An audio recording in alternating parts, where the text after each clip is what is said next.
So we got it so that it's spawning these, but you can see they just, when you hit play, they spawn, but they just sit there. They don't go away. And when I click on them, it doesn't do anything. I want it so when I click on them, they go away. And I also want them just to go away naturally on their own. So we're going to have to make another script to do that. So great JavaScript.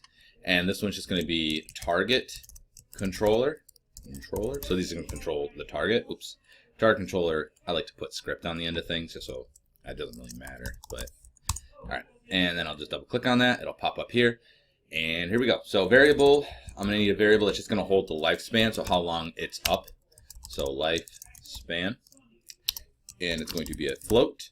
And I'm just going to set it equal to 10 for now, which is like 10 seconds, which is way longer than it actually needs to be, but just on the off chance. I'm not going to need this function. So I'm just going to go ahead and do yield on start here. Yield, that's not right. Yield, wait 4 seconds, and it's going to be the lifespan. Lifespan. So it's going to wait however long we decide for it to live, and then it's just going to go ahead and destroy itself.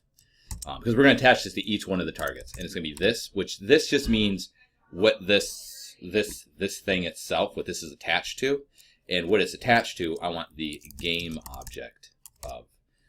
In this case, it would be its parent in a sense. So basically, it's going to wait however long this is, and then destroy it. The other function I'm going to make is a real simple one. And this is another built-in one. It doesn't come on by default, but it's just on mouse down.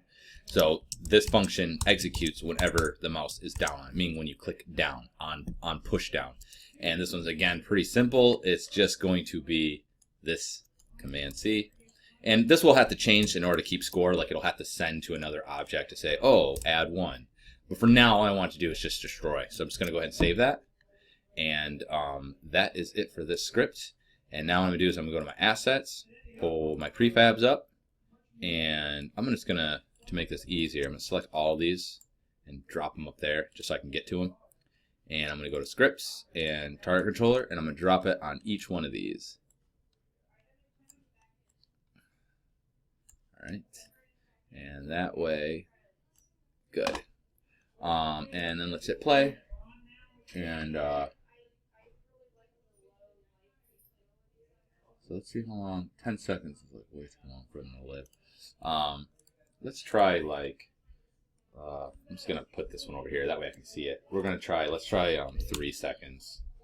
And enter and hit play. See if that feels like a right amount. Let's see. Let's watch him. Oh, you know what? None of these are doing it because I didn't, can I do it all? No, you got to do one at a time. I'm going to hit apply. This way it applies to each one of them. Otherwise, these only have it applied to this specific one. But if I hit apply, it will actually, it'll do it to all the prefabs. So every time it gets spawned, it will do that. And then grab all 3 of these, and we will do 3. And then we'll hit apply. And apply. And apply. And hit play. So let's see. Boom. Let's watch, see. I think 3 seconds is fine. That's probably enough time to, like, you know, to look at it and kill it. So we'll say that's fine. So I just want to zero this back out so that way he's where he's supposed to be, and he'll apply. And we are going to call that good. All right. And good. So yeah, so we'll call that good for now, and what I'm gonna do is just go ahead and delete all these. And now when I hit play, you'll see that they should pop up in their spots, and if I click on them, they die.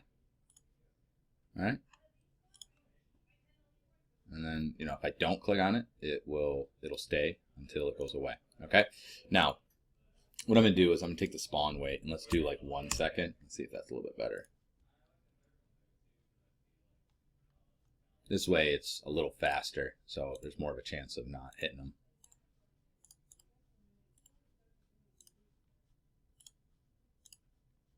Okay, good. And then we'll go ahead and save this. And lastly, what I would do is just go to File, and we'll do Build Settings, and you can see it's there, and I would do Build, and it's going to ask where I want to build it. In this case, I would go to my Assets, and no, sorry, not the Assets. I just usually make a folder right in here, so new folder, and I usually call it Builds, and then you can name it whatever you want, so Clowns, and hit save, and then it'll go through and it will build it, and your game will be there. Okay, so this one out of the lump sum one, you probably notice is a lot simpler. And then when I open on this, it will play. Should be able to see it. So bump, bump, bump, bump. I'm good at this game. Okay, and then what we'll do is the next one we'll make it a little more grandiose. Okay. Beauteous. Okay, so we're gonna quit that. Yay! All right, so that's what you do, and then we will carry this on next week and make it.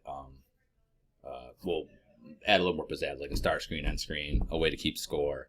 Maybe add some animation aspect to it to make it a little prettier. Things like that. Okay.